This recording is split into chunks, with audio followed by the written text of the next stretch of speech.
Good morning. I'm honored to speak along with partners in this coalition in response to the proposed effort to expand casino gambling in Connecticut.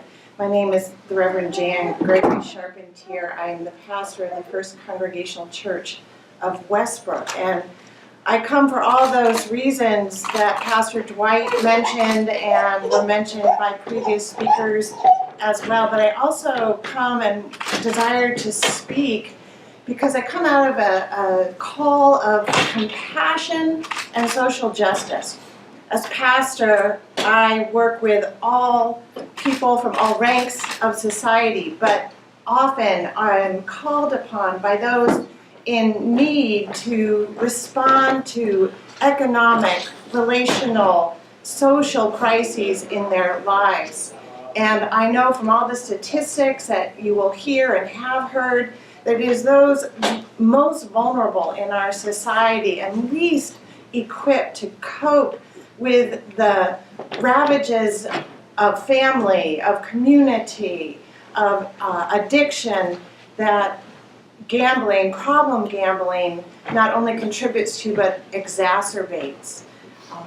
We know that the casino efforts, the business model rely on problem gamblers.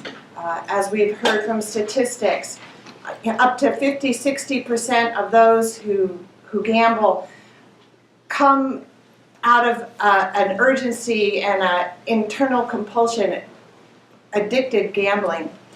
I care about that as a pastor. I also care about that as a person.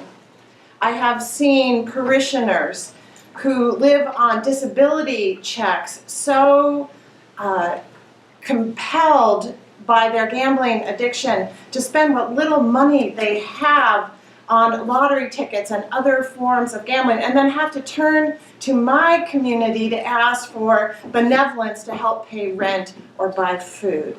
It's a ripple effect that affects not just individuals and families, but entire communities. And speaking more personally, my husband's cousin was married to a gentleman who suffered from gambling addiction. And not only led to the destruction of their marriage, but as you may hear or read as you go through the white papers, a third of problem gamblers attempt suicide. And my cousin-in-law was successful in his attempt.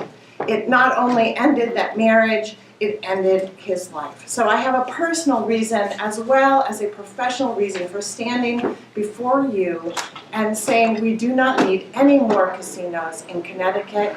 We are saturated. Our most vulnerable populations, our families, my parishioners do not need the effects of what expanded casino gambling in Connecticut would bring. Thank you. Reverend